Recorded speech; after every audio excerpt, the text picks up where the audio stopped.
Salut à tous, j'espère que vous allez bien, vous êtes avec Nico sur la chaîne Chartreuse Nature. Je vais vous parler du matériel que j'aime bien emporter avec moi quand je vais en forêt. C'est pas le matériel qui sera systématiquement dans mon sac à dos pour chaque sortie, d'ailleurs le sac à dos risque de changer aussi régulièrement, puisque pour une sortie de quelques heures je prendrai un sac plus léger, et pour un bivouac je prendrai un sac plus conséquent.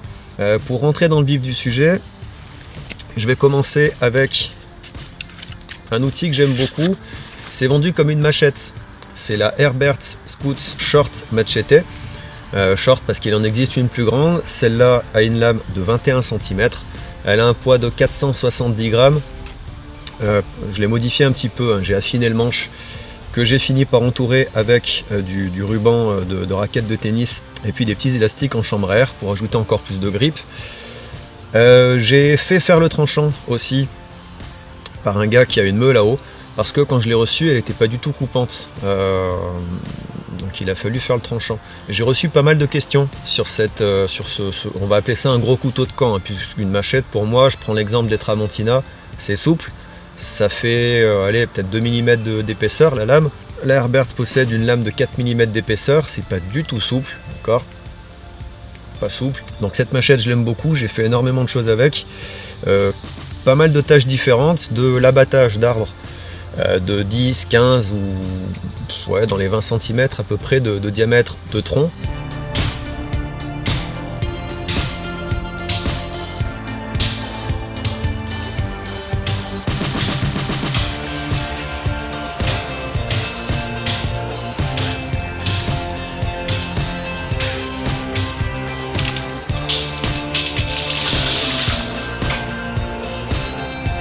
Au débit de bûchette.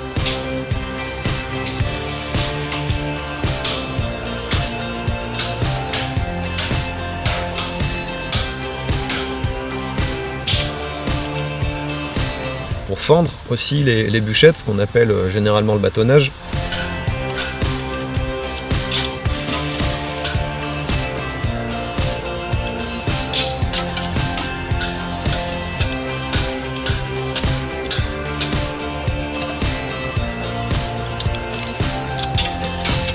C'est une lame qui est plutôt résistante. Je connais pas tous les outils de chez Herbert, je connais cette machette et je peux vous en dire que du bien. Le seul point qu'il faut savoir, c'est qu'à réception, elle n'est pas affûtée, donc il faut prévoir un bon gros affûtage en bonne et due forme. Évidemment, pour les sorties plus légères où je ne veux pas porter 470 grammes de matos coupant, je prendrai mon petit Sika 130 que je pourrais porter à la ceinture, donc ça fera toujours ça de moins dans le sac à dos. Ensuite, dans le matos que j'aime bien, des housses que j'ai acheté il y a plus de 5 ans chez Decathlon, c'est Quechua qui fait ça.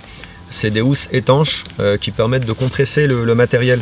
Ces housses ont un système de fermeture velcro, on fait 2 plis, elles sont fermées, ensuite on rabat ici et on balance ça dans le sac. Moi j'aime bien les utiliser aussi comme ça, donc j'évacue l'air, ensuite je compresse, un petit peu comme les housses de chez Situ Summit,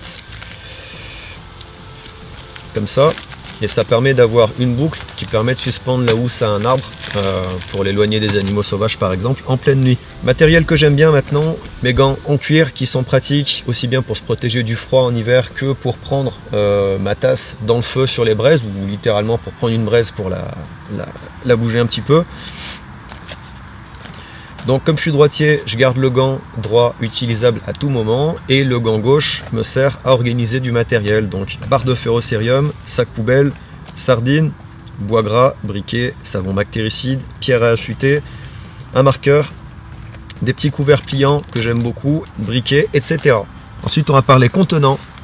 Une gourde qui m'accompagne depuis quelques années maintenant, c'est la gourde Nalgene, le modèle c'est Everyday, avec son bouchon cap-cap, qui permet de la remplir ou de mettre autre chose que de l'eau à l'intérieur et de boire 500 mètres de partout.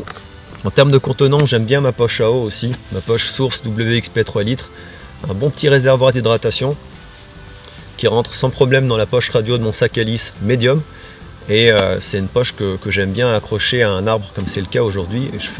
J'insérerai une petite photo pour montrer comment je l'ai accroché, c'est très simple, une petite corde autour de l'arbre, une petite corde sur le crochet de la poche à eau et puis un petit bâton de façon à maintenir de façon provisoire la poche à eau sur l'arbre. Un autre outil que j'aime bien utiliser aussi, c'est cette assiette en inox. En fait, c'est le couvercle de ma popote Tatonka Kettle 4 litres.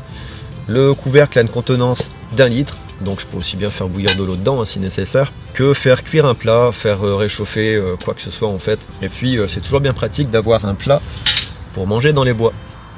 Et bien voilà, cette vidéo touche à sa fin, j'espère que vous l'aurez appréciée. Si vous avez des questions sur le matériel que je vous ai présenté, n'hésitez pas, posez-les dans les commentaires ou sur la page Facebook. Comme d'habitude, je me ferai un plaisir d'y répondre. C'est peut-être pas forcément rapide, mais comme j'ai déjà dit, je passe pas mal de temps dans les bois. Le reste du temps, je vais travailler, donc je passe peu de temps sur mon PC ou sur mon smartphone.